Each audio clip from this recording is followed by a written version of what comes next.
Okay, friends, here we go. Yesterday I did leave you on a little bit of a cliffhanger, I think we would say. We know that Ben and Pearl wanted to meet Dr. Wu, and they were able to.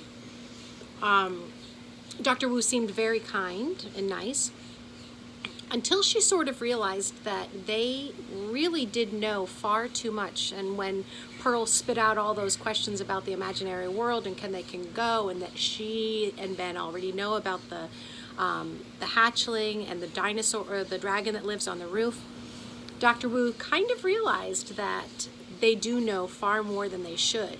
And so the last suggestion that Mr. Tabby had was that they could be fed to the Cyclops because he is always hungry. And then she decided she has a better plan. So I'm going to rewind just a little bit to remind us where we were. Ben took a few steps backward. He was in the doorway now, his legs poised and ready to bolt if the dreaded words, "feed them to the," came out of Dr. Wu's mouth. "Mr. Tabby," Dr. Wu said. "Yes, I think I have the solution." Dr. Wu's face relaxed. "They seem like nice kids, and it does take skill and cunning to catch a Sasquatch. Since they already know far too much, and since I could use a couple extra hands around here," she smiled, "I will make them my apprentices." Chapter 21, Secret Keepers. "What?" Pearl said with a gasp. "You want us to be your apprentices? Really? Oh my gosh, that's so cool." Ben stepped back into the room. "Apprentices? That's right," said Dr. Wu. "I'll do it," said Pearl. "When can I start? Can I start right now?" Mr. Tabby, who remained on the other end of the intercom, cleared his throat. Dear me, are you certain that you want the responsibility of 2 human children? Human children require so much more care, and they do not really respond well to commands or follow directions very well. Their curiosity leads them astray time and time again." Oh, you are right," said Dr. Wu. "But they won't be my responsibility. Since you, Mr. Tabby, are my assistant, they will be your responsibility." Oh, more work for me. How delightful. And then the intercom went silent. Pearl nudged Ben with her elbow. "Oh my gosh, can you believe this? Apprentices!" Ben's legs wobbled with excitement. Apprentice to a veterinarian for imaginary creatures? He could hardly believe it. But then he remembered. "I don't think I can do it," he said, disappointed. "I'm only here for the summer, and then I go back to Los Angeles." "Well, I'm not going to Los Angeles," Pearl said. "I live here. I never go anywhere, so I can totally do it." "You can both do it," Dr. Wu said. "We can make this a summer apprenticeship. But you must get permission from your parents." "Well, what do we tell them?" Ben asked. "Tell them that you will be working at Dr. Wu's worm hospital. I will expect you to be here every single Monday, Wednesday, and Friday. I will expect you to arrive each morning at precisely 8 a.m., and you will leave at 3 o'clock, precisely in the afternoon." She shuffled through the desk drawer and then slid a piece of paper to the edge of the desk along with a pen. "But first, you must sign the contract of secrecy." Another thing to sign? Pearl didn't argue this time. She signed immediately. Ben leaned over the paper, squinting. The printing is really, really small, and I can't read any of it." Dr. Wu simply pushed the pen towards Ben. "It simply states that you will not tell anyone that this is actually a hospital for imaginary creatures, and that anything you see, hear, feel, touch, smell, or taste while working for me as my apprentice will be kept a secret." Ben thought about it. As cool as the apprenticeship sounded, 8 o'clock in the morning was kind of early. He had never been a morning person. He had 2 alarms in his bedroom back home just so he wouldn't be late for school. Monday, Wednesdays, and Fridays were a lot of days. And then there was the whole crushing, shredding, vaporizing thing. "What will we be doing?"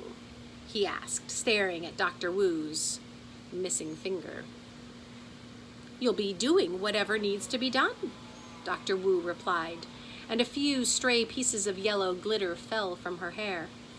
"Come on, Ben, sign it," Pearl said. "What are you waiting for? What else are you going to do all summer? Hang around the senior center?" Ben picked up the pen. He had already broken the contract of secrecy by telling Grandpa Abe that he was searching for Sasquatches, but his grandfather hadn't really believed him. So no harm really had been done. So he signed Ben Silverstein. Dr. Wu collected the contracts and tucked it in the top desk drawer, and then her expression and voice turned serious again. "There are consequences for you breaking the contract," she told them, "just so you are aware." Before Ben could ask what kind of consequences, a buzzer sounded and the same nasal voice shot out of the loudspeaker. "Dr. Wu, the hatchling is scheduled for departure." "Okay, I will be right there." Dr. Wu stood. She collected her lab coat from the rack and slid her arms through the white sleeves. Sunlight streamed through the window, illuminating the scar on her face and casting a shadow that made it look twice as large. "Are you sending the hatchling back to the imaginary world?"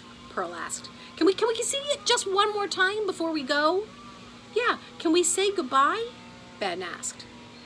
Dr. Wu gathered her long hair and tied it into a knot at the back of her neck, and then she slid her stethoscope over her head. "Dragon hatchlings become very easily attached to humans. It is best that it not see you again." Too bad, Ben thought. He wished he could have taken a picture of the hatchling when he found it, or that he had not signed that contract of secrecy. Now he'll never see that little seahorse face again. "Sometimes," Dr. Wu said, "the hardest part of the job is saying goodbye." She said this as if reading Ben's mind. Then she ushered them to the elevator door. "Mr. Tabby will see you to the gate. Good day." Mr. Tabby was waiting in the lobby, a pocket watch in his hand. "So, the 2 of you are going to be my apprentices." "Maybe," Ben said, "if I can get permission." Mr. Tabby tucked the watch into his vest pocket. "Today is Saturday. The apprenticeship begins on Monday. That gives you 1 day to get permission." "Oh, we will get it," Pearl said with a confident nod. "Follow me. It is time for you to go home." And the big ring of keys swung from Mr. Tabby's hand as he hurried down the driveway, the kids at his heels. It is beyond my comprehension how Dr. Wu expects me to do my job and babysit the 2 of you at the same time. "We don't need a babysitter," Pearl said huffily. "We're old enough to take care of ourselves." I hope that you are old enough to take care of yourselves, because being an apprentice to Dr. Wu will not be like working in an ice cream parlor or a candy shop. It will be dangerous work. I tell you that. And I do not have time to watch over you every moment." All of a sudden, the scars on Dr. Wu's face and neck and her missing finger were like a neon warning sign. Ben remembered how the hatchling's flame had nearly burned off his face. "Maybe this isn't such a good idea," he said, common sense tugging at his thoughts. His parents would not be pleased if he came home missing a foot or covered in claw marks. Well, it's too late to change your mind now," Mr. Tabby said as they reached the gate. "You already have agreed. You have signed the contract of secrecy." He raised his eyebrows and stared down at Ben. "Are you a man that keeps his word?" Or are you a liar? I am not a liar, Ben said. Yeah, but he does tell a lot of stories, Pearl said. That's kind of different from lying. Stories. Mr. Tabby frowned. Well, you are forbidden to tell any stories of Dr. Wu's. Do you understand? Then, if you are able to obtain your parents' permission, I shall see you here Monday at 8 o'clock in the morning. Do not be late. Mr. Tabby opened the gate. Should we bring anything with us? Pearl asked. You know, like a backpack or a lunchbox or anything like that. Mr. Tabby's nose twitched. It is always good to bring bandages. Lots and lots of bandages. He reached into his vest and pulled out 2 rolled-out pieces of paper, each tied neatly with a ribbon. I almost forgot. Each of you has earned a certificate in Sasquatch catching. Thanks, Ben and Pearl said as they took the certificates. 8 o'clock in the morning, Mr. Tabby repeated as he locked the gate behind them. Do not be late or I shall be rather displeased. And then he turned on his heels and headed back to the old factory. Look, Pearl whispered, nudging Ben with her elbow. And as Mr. Tabby walked away, a tail slid out from under his vest. A very long, red cat's tail. It was there for a moment and then disappeared as if it had been imaginary.